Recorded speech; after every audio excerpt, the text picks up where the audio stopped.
याकूब के घराने के अनुसार उसने 12 पत्थर लिए। अब ध्यान से सुनिएगा मैं क्या बोलना चाहता हूं। जब तक दाऊद राजा था 12 गोत्र थे, जब तक उसका बेटा सोलोमन राजा था 12 गोत्र थे। सोलोमन का बेटा जब आया उसने एक गलती की तो वहां पर 10 गोत्र अलग है और 2 गोत्र अलग हुए। यहूदा अलग हुआ और 10 गोत्र अलग हुए। तो इजराइल जो था वो 10 गोत्र के नाम से जाना जाता था और ये यहूदा अलग था। राज्य बढ़ गया इजराइल में। पहले जो दाऊद था वो इजराइल का राजा था, उसका बेटा सोलोमन इजराइल का राजा था। जब उसका बेटा उसने वहां पर एक गलतियां की तब क्या हुआ, 12 गोत्र बट गए, 10 और 2। जो 10 थे वो इजराइल कहलाए, बाकी 2 थे वो यहूदा कहलाए। ओके, ये ऐसे ही चलते आया आखिर तक। लेकिन ध्यान से सुनिएगा, जब समय आया परमेश्वर की आग आसमान से बुलाने के लिए, याकूब ने कितने पत्थर लिए?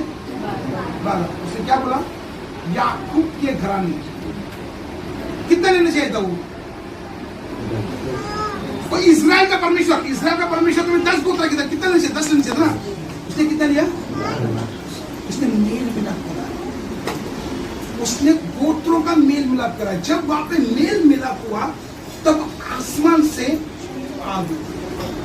परमेश्वर मेल मिलाप करने वालों के लाइफ में काम तो समझ में आ रहा है। अरे अगर उस वक्त इजराइल मतलब 10 गोत्र थे, बाइबल इस प्रकार से बोलते हैं याकूब के घराने के अनुसार इजराइल के उसने 12 पत्थर लिए। इजराइल का 10 पत्थर होना चाहिए था, उसने 12 पत्थर लिए। वहां पर उसने मेल मिलाप कराया। जब मेल मिलाप कराया परमेश्वर को उसकी वो ईमानदारी भाई, और उसने आसमान से आग भेजा और वहां पर बलि एक्सेप्ट की। अगर आपके जीवन में आप छुटकारा को पाना चाहते हो, अपने लोगों के साथ मेल मिलाप, आपके लोगों के साथ मेल मिलाप करो। वो लूका 2:52 इस प्रकार से कहता है कि परमेश्वर बुद्धि और शरीर में डील डॉल से बढ़ता गया, मनुष्य परमेश्वर के अनुग्रह में। यीशु परमेश्वर होने के बावजूद भी उसको मनुष्य की जरूरत थी। तो आप और हम मनुष्य, हमें जरूरत नहीं पड़ेगी। अभी मुझे यहाँ पे आने के लिए नहीं समझ रहा था, मैंने जॉय को फोन किया, जॉय वहां पर आ गए मुझे पिक करने के लिए। अगर मेरे जॉय से अगर संबंध अच्छा नहीं होगा तो मैं आप बता टाइम आप बताइए।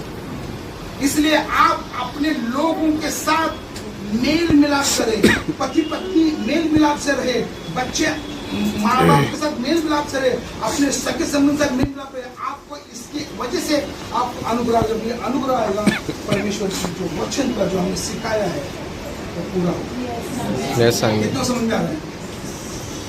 तो आज परमेश्वर आपकी जो भी प्रॉब्लम से लाइफ का, उसके आगे आगे कौन चलता है? परमेश्वर। जब परमेश्वर आगे